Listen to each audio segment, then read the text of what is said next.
Welcome back, everyone. This is officially episode number 10 of Let's Talk Housing. My name is Brennan Thomas, and I am the co-host here alongside someone you may have heard before, Stephen Thomas, the chief economist and founder of Reports on Housing. Today, we will discuss the most recent news and statistics, the sales crash, homeowners without a mortgage, the silver tsunami, and the holiday market. So, Stephen, what's the latest scoop in the Thomas household? So Thanksgiving is tomorrow. It's my favorite holiday by far. I love it. The reason I love it is because it's all about family getting together. It's about presents, not presents like a month from now. It's just the gift of each other and company of each other. And it's a lot of fun. I love it, seeing all the family together and lots of smiles and a lot of gratitude. And we have a lot to be grateful for. So that's what's going on tomorrow. And then we're going to support Alana, who is running at this state level for cross country. And it should be fun. I'm probably just as amped as she is to run it, to cheer her on, along with mom and a couple of the other kids. It should be fun. And how about you, young man? What is going on in the world of Brennan Joseph? Well, not much soccer, unfortunately. It's making me pretty sad, but it's coming back this upcoming weekend, which will be the past weekend when this is released. Thank goodness, because I am just addicted to that stuff. But I went to a Ducks game with my friends, and it was so fun until there was just a couple bad calls, and it got really frustrating, and the entire arena was screaming, and it was chaos, but it was fun. It's always fun to be there. That's all that matters, is the presence of being there. So you could say. And then also Thanksgiving. It's one of my favorite holidays as well. Just a bunch of food. I mean, who can complain? Certainly not me. And being around all our families and friends, and it's a bundle of joy every single time. But yeah. So Steven, a lot has happened recently, but what's happening with supply, demand, and expected market time? Well, there hasn't been this gigantic drop in demand because pretty much supply and demand, when you look at the curves, they've been pretty flat all year. So not a lot of rise in supply, but also not a big giant drop. It's been a rise in supply, and the rise has continued all the way through right now. And that's because we're about to line up to the end of the year, and we'll get a big drop in the inventory. Demand also, it's been slowly drifting since it peaked during the spring, but when you look at it, it just looks like the slow glide down. It doesn't look anything like that resembles a hill or a mountain like we normally see in the data. So this has just been this real tranquil going down as the inventory has been going up. As a result of the inventory going up and demand going down, the market has been slowly but surely slowing down. It's been getting harder to sell a home. And that ends, though. Now that we're going to get to the end of the year, actually, inventory should come down faster than demand drops. So we'll actually get a little bit of easing, and it'll get a little bit better towards the end of the year, just because of the market dynamics that are going on currently right now. And we are seeing this in all markets. So there really is not an exception. As you have mentioned in your housing debrief video on YouTube, we are not in a housing price crash, but rather a sales crash. Not only are we seeing listings peak later in an increase in time where it generally doesn't, we are now seeing an even larger slowdown in sales with a seasonally adjusted rate of 3.79 million in October. Now, first, I just want to ask, what is a normal seasonally adjusted rate for a typical pre-COVID housing market? Yeah, it wasn't as high as during COVID. It got all the way up to like it was making its way towards 7 million, but now it's 4 million is like bare bones. And when you get below 4 million, that is where it's now getting down to a point where we've had a crash in the number of closed sales. There's just 4 million with the population that we have right now, and the eagerness of the millennial generation and now Gen Z that wants to purchase and not able to purchase. That's a really low number. And it has everything to do with interest rates being as high as they are, but it also has a lot to do with the number of homes that are coming on the market, which has been definitely diminished greatly because of the much higher mortgage rates. So really, we should probably see something in about a little over 5 million is a really healthy level. I would like to see it like 5.25 million, but I'd be more than happy with just 5 million right now. Would be fine with me at this point. So, I mean, where we're at right now is pretty much trying to establish a bottom. We kind of established last year this bottom in value, and now we're going to kind of establish this bottom in units. And that's kind of where we're at, and it's reflecting in the data, because everybody is thinking as if October was this big giant drop, but really it's seasonally adjusted from September to October. There really wasn't that big of a change. It's just now that these lower numbers over time, and if you go back a year, we're getting rid of year ago values, which were a little bit higher. So we're starting to get to where the number is getting down to its lowest levels, and there's only up from here. So NAR stated the last time we saw existing home sales this low was 2010. Most people should know by now that we are not in the same boat as the Great Recession. But can you clarify the differences between now and the Great Recession, even though we may have similar existing home sales numbers? Yeah, there's a gigantic difference. The difference was back then we had the weak demand and we had weak sales. However, we had a lot more homes on the market. So we were at 4 million homes across the United States, and it started in 2006 and ran through 2010. And when you have 4 million homes, and then you have these levels of sales that are where we're at today, that is this mismatch. And the mismatch is so big when you have a glut of homes and very little demand. We have values that are dropping pretty substantially. That's what happened during the Great Recession. That's why it was a bubble that popped. Versus now, instead, we just don't have the inventory. So we have that low demand, and the low demand is feeding into these low closed sales numbers. But the low closed sales numbers would actually be a bit higher than where they are today if we had more homes, if we had the normal number of homes coming on the market. So, which we don't have. Not all of them would sell. We'd actually accumulate homes over time, and then values would come down because we'd have more inventory. But inventory being as low as it is keeping values at bay. They're not moving down. And right now it's kind of like sideways, but then towards the end of the year, we're going to see inventory drift even further. And as we start next year, the inventory levels will remain low, but demand will start to rise. And when we get that, we kind of get this hotter market, which happens each spring. Actually, we start to see it as early as February. So that's kind of what we see.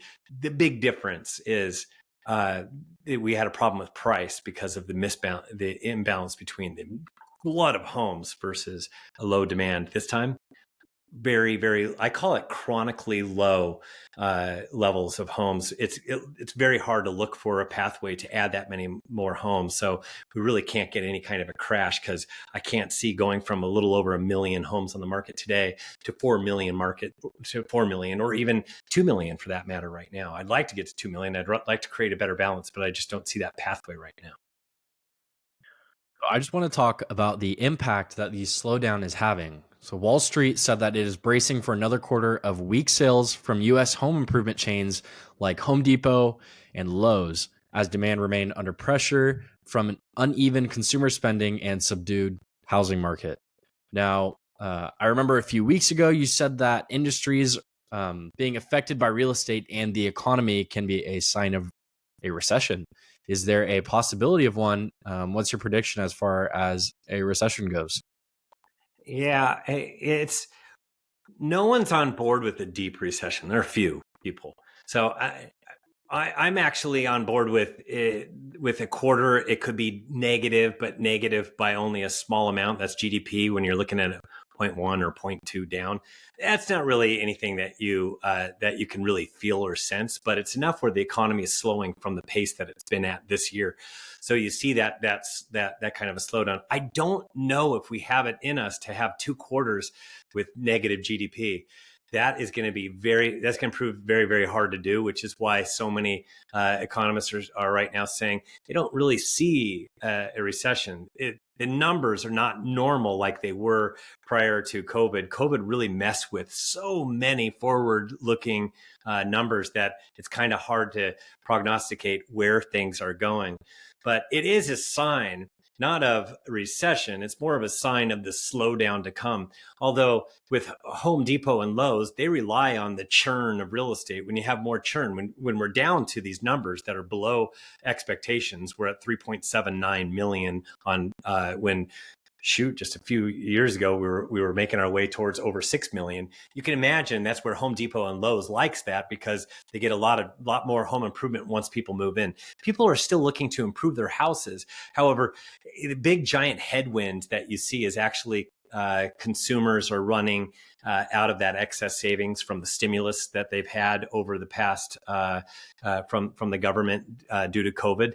They probably are going to run out in 2024. And also the savings rate nationally across the United States right now is at a low that we've last seen during the Great Recession, which means that households aren't doing an adequate job of saving. So what does that mean? That means forward-looking 2024, you're going to have people that have lost their excess savings and they haven't been saving enough.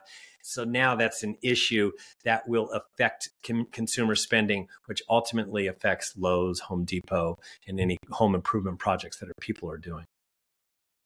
So on the flip side, Redfin reported that we had a seasonally adjusted pending home sales that they hit the highest level in a year. Can you explain how can this be? Yeah, I'm not a big fan of this. This seasonally adjusting things makes it very hard to read where you currently are right now, because it's smoothing out all the bumps and it's smoothing out the seasons that are slower, like October, November, definitely December, January, February. So when they seasonally adjust it and it's up, these are just numbers that make good headlines. But I would rather look at where are we at right now, real pending sales wise, and look at where we were a month ago, look at where we were a year ago, and then look at where we were prior to the pandemic. These are different values that we like to compare to see exactly where we are today. And this is like a spin on where we currently are, because pending sales, they didn't change that much when we're looking at them from September to October. There wasn't a big change, which is good news, but we're dealing from very low pending sales levels. It's what I've been referring to as inherent demand. There will always be demand. There's always cash buyers. There's always people with loads of money in the bank and who still want to get a loan. There's dual income earners that really don't care about the payment because they make so much on a monthly basis. There's people that are getting cash to help out with down payments and assistance and different things from uncles and aunts and moms and dads and grandmas and grandpas that are out there. And people go, well, there's not that many people out there. There actually are, because that's where we are, bare bones as far as demand's concerned. So it's inherent demand. We're always going to see some demand, just as we don't have adequate supply, but we'll always have inherent supply as well, the flip side of it. So that's kind of like what we're dealing with, which is why we're at very minimal level of sales right now. So I read an article that said a record number of Americans own their home clear and free without a mortgage, that being just shy of 40%. From 2012 to 2022, the rate jumped 5 percentage points. Is this a sign of a healthy market, or is this considering the opposite? Yeah, so this is more of what I've referred to as right now, currently, where we are today across the United States, all the homeowners combined. We call that the housing stock. It is the healthiest housing stock of all time. When you go from 35 to 40, that's taking out any more vulnerability. And these are people that don't have a monthly payment. It's just a big giant swatch of the number of Americans that are out there that don't have a monthly payment. And this is just a sign of overall health. It also is the sign of more people that are they don't have to sell if they don't want to sell, that type of thing, and they don't feel the pressure when life circumstances hit them. So that is the counter argument to creating some balance within the current housing market. So, but overall, it's a sign of housing health for sure. So I know we've touched on this topic before, but the cause for concern with more people owning homes free and clear is that more than half of the 40% that I just mentioned that own their home without a mortgage have reached retirement age. How heavily is this contributing to the affordability crisis? Yeah, that when you don't, there's a real problem with baby boomers that don't want to move. So there was it's a theory that was pushed out there after the Great Recession. Everybody was talking about the silver tsunami and all the baby boomers that are going to that are going to sell their houses because they're just getting older. But what that fails to recognize is there is a whole industry wrapped around to aging in place. And unfortunately, if you're sitting there waiting on the sideline for the silver tsunami, that's not going to happen because they want to. When you talk to Americans, most of them want to stay in their home. So when that, and there are some. I'm not. There's exceptions to all these things. I'm not going to generalize and say everybody's like this, but the vast majority like to stay in their home the older they get, and it's going to get to a point where down the road they will then sell. But until we get there, and when that down the road is we're going to start to see it pick up a little bit of steam in 2030. Not a wave. I'm talking picking up steam. We'll see more and more of it in the marketplace. It's like the slow moving dial. There's never all of a sudden where people go, oh my gosh, my neighbor and everybody's getting older. They're all moving. I'm going to move too. That's not how it happens.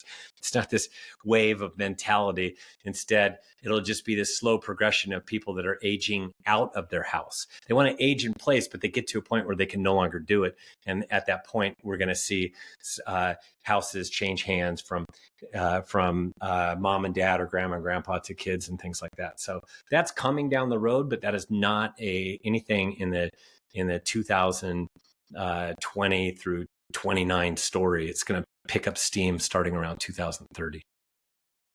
So, on the topic of the affordability crisis, it was said by the California Association of Realtors that fewer than 1 in 5, so 15% of homebuyers could afford to purchase a median priced existing single family home in California in the third quarter of 2023. With that being said, could low inflation readings be the fix to our current affordability crisis? Yeah, our affordability crisis is tied to higher rates. It's also tied to higher values. But when you go from 3.25% rates where we were at the start of last year to where we were this year, all the way surpassing 8%, that's a gigantic change. As a matter of fact, when just going from recently from 7% to 8%, we wiped away 5 million borrowers.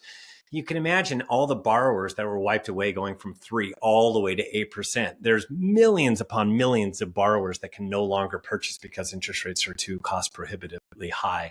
And so it's going to be the reverse. All these are sensationalized headlines that cause people to turn, but also understand why the housing market is as slow as it is. It's not just because of lack of product. It's because of affordability. There's a lot of people out there that aren't jumping at the chance of purchasing a home at 7.5% because they simply can't afford it.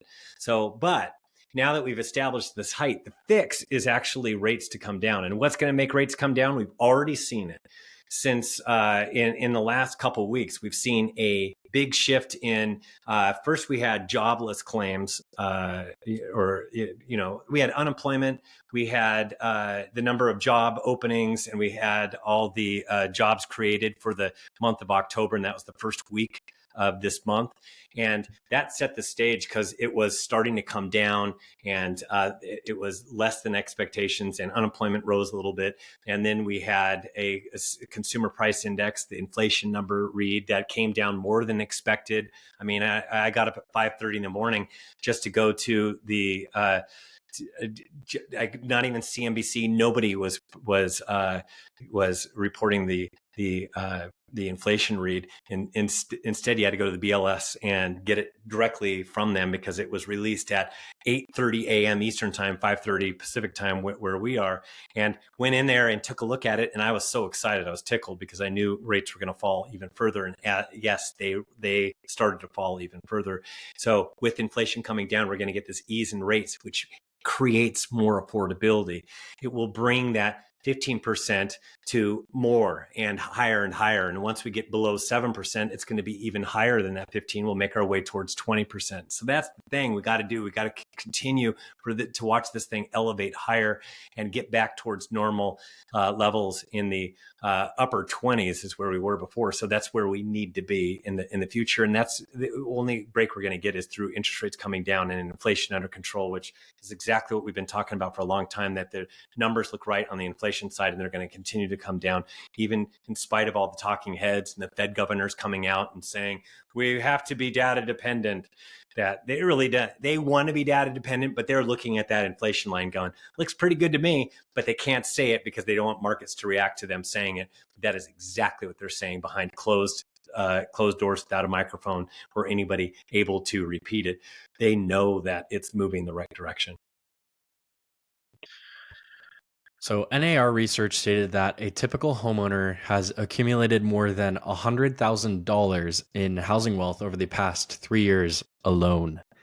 Now, Stephen, my question for you is, why would homeowners want to move if the capital gains tax is hurting potential sellers and homeowners are making so much equity?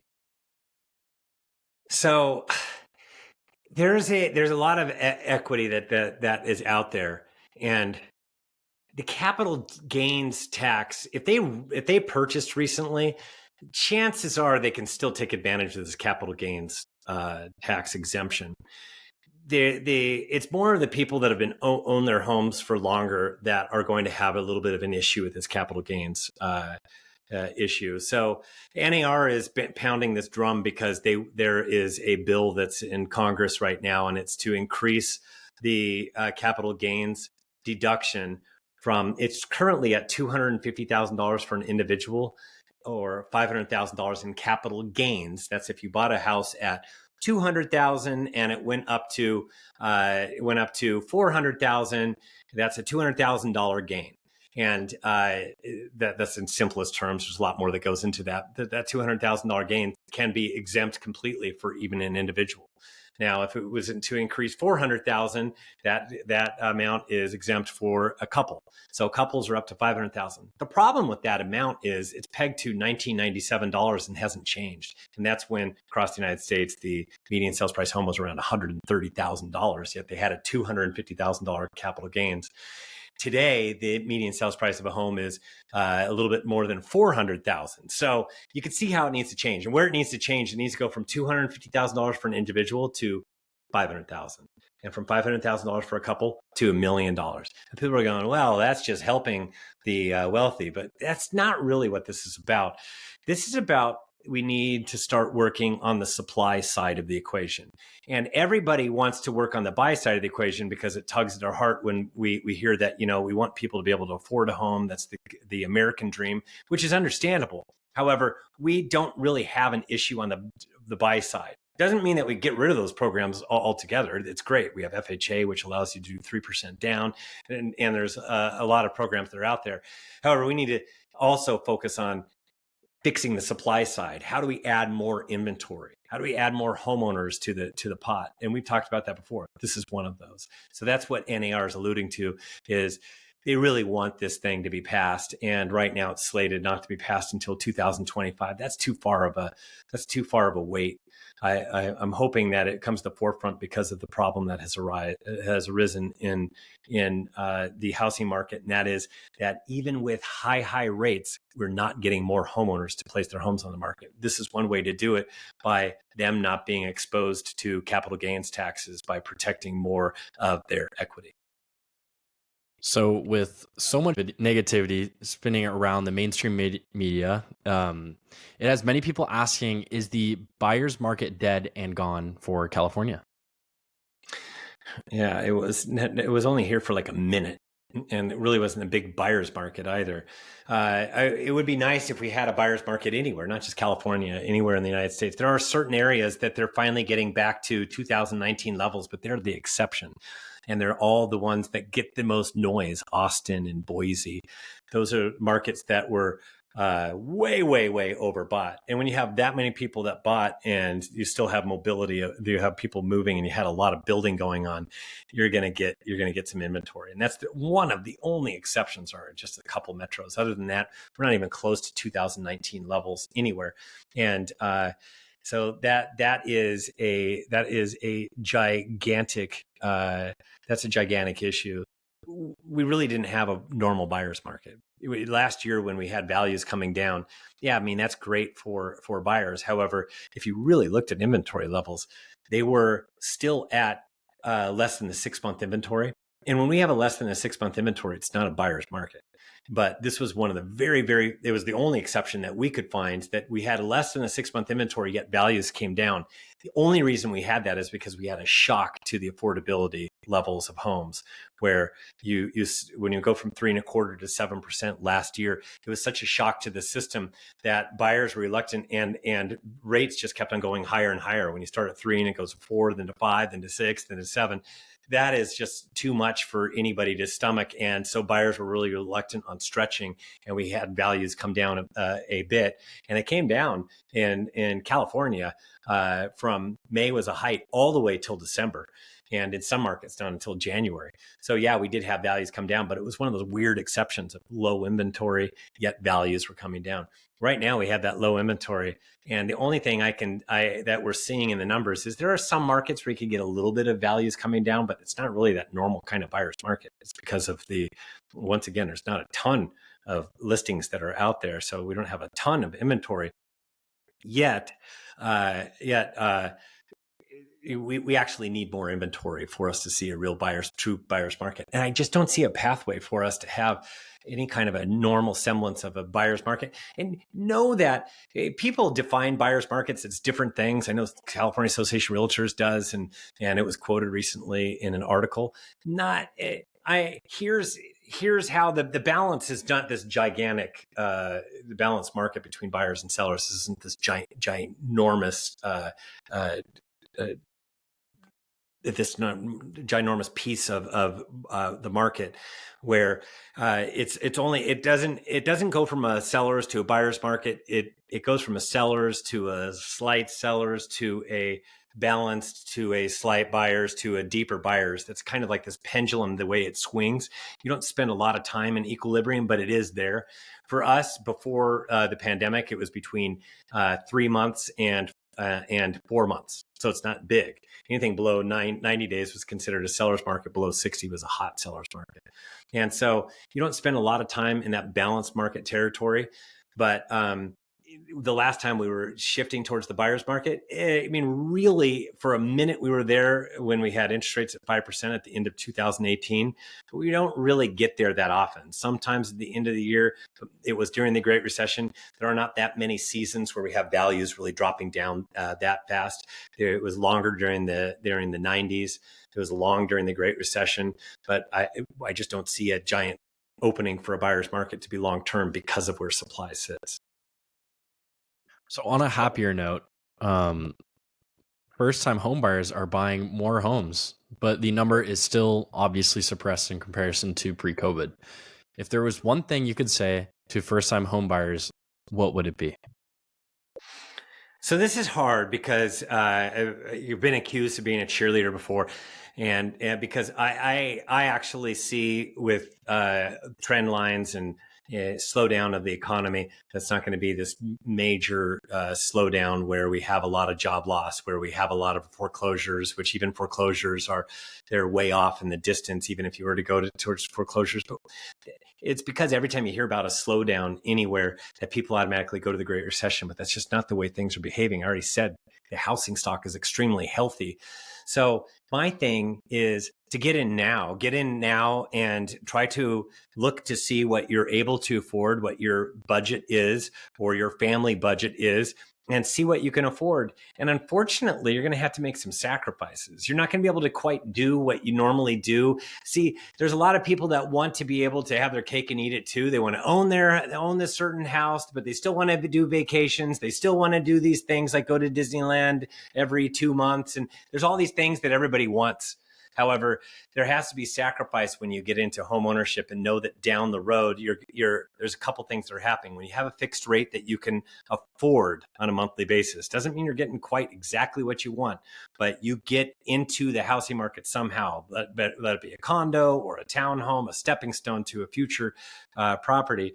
Know that at some point, we've been talking about rates that will come down when the economy cools, but we don't know exactly when that's going to be. So that bet could be, it could be 6 months, it could be a year, it could be even longer. We think it's going to be sometime next year, but can that be wrong? Oh yeah, no one has a clear crystal ball. But to get into a 4-year payment right now, know that down the road, yes, you can do some refinancing, but you need to know that that rate you could be stuck with for quite some time. So like the rate, know you're getting into home ownership, know in the long run, it's a good solid bet. I can show you with charts that it makes total sense. And then once we get demand that continues to go north, and we have interest rates that come down, know that we're going to get values that tend to push a bit higher too. So you're going to be sitting in a piece of real estate that is appreciating in value. And that is why I think you need to get in now. I do not see a recipe for crash or downturn anytime soon. So that's why the sooner you get in, probably the better, and the less competition you have now versus down the road when rates come down and demand opens up to a pool of more buyers. Redfin recently reported that when mortgage rates dropped from 8% to 7.4%, mortgage applications rose 3% week over week in the US. Does this help show how reactive buyers or potential buyers can be? Yeah, and this is just the beginning. So we knew that once we got to 8%, I told you 5 million borrowers were saying, I can't afford it anymore. But when you go from 8% to 7.4%, like in a minute, all of a sudden, some of those buyers are coming back in. And as this continues to go down, you could see that this is going to open up. That's because we're dealing with these low lows. So I said we have like inherent demand, inherent sellers. So we've hit this threshold of the lowest. So there's really only one way to go from here, and that's up. And as we have interest rates that go down, we're going to watch the number of mortgage applications increase. And it's hard to see it right now. You can see week to week that you can see this rise, but keep in mind, look at the time of the year. This is not the time of the year. So it'll be more interesting going forward. I can't wait until 2024 when we're looking at year over year numbers, because last year at the beginning of the year, we had a bonanza. We had values going up like crazy. We still had lower interest rates. We had people paying way more than the asking price. You couldn't really compare year over year. Now in 2024 at the start, comparing it to the start of 2023, guess what? That is a great comparison. Finally, even right now, we're starting to compare year over year data, and it's starting to look very, very similar. And in some markets, we're actually seeing where demand levels, the readings, the way we do it, the real time readings are actually higher than they were last year. That's a real telltale sign. And we're going to be able to do that going forward. And that's where we're finally going to see that we're going to be coming off of this bottom. So that's to come. And this is just kind of hinting at what's to come next year. Can't wait, because the reports are definitely year over year is going to be solid to look at. It's no longer going to be looking at something that you can't compare it to. It's pretty accurate. And that's what we like as economists. We like to compare. I want to compare February to February of last year because they were very similar. Oh, wait, we have more demand. Oh, wait, there's more homeowners coming on the market. It's going to be real time comparisons. It's going to be a lot of fun. So, as tomorrow will be Thanksgiving for you and I, happy Thanksgiving, everyone. And as we enter the true holiday season, what can we expect of the housing market for the remainder of 2023? Aha. So you've already alluded to the holiday market. I was trying to hold it back, but this is the holidays, for Pete's sake. The fewest number of homes come on the market in December. The second few come in the market during November. And guess when it really starts to drop? Right now. Who in the heck is going to place their home on the market today, the day before Thanksgiving, or tomorrow during Thanksgiving, or Friday?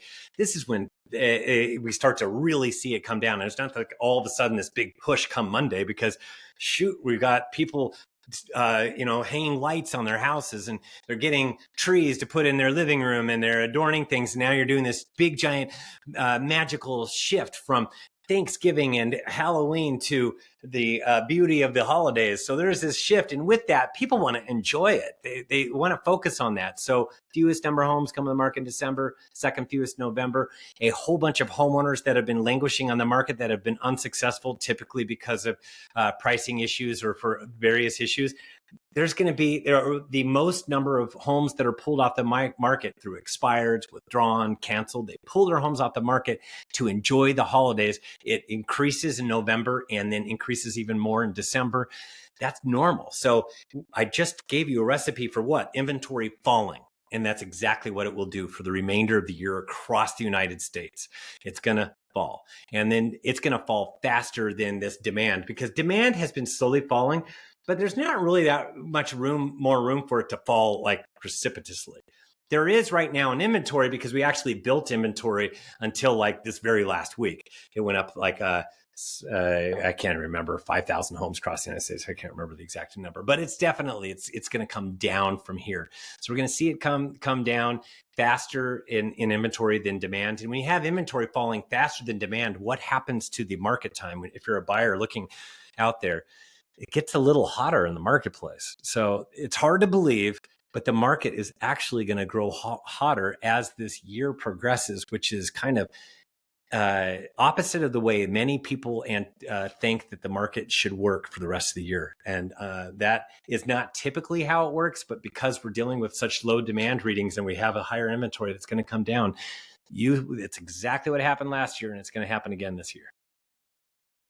Well, thank you everyone for tuning in to another episode of Let's Talk Housing, episode 10, which is insane to say.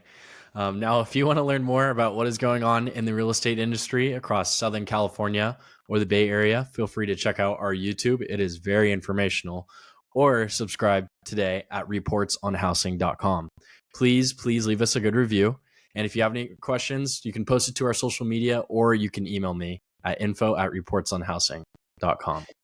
And we forgot, where are we also? We just launched Ventura. And Ventura, yes. We also have Ventura. That is correct. I had it in our notes, but I forgot to include it. Yes, we have Ventura as well. It's fun to write about, and it's fun to just watch those numbers, and also very informational. You cannot go wrong with subscribing today to it. So, yeah. And we will see you soon, and have a fantastic rest of your day. Thank you. Happy Thanksgiving, everybody.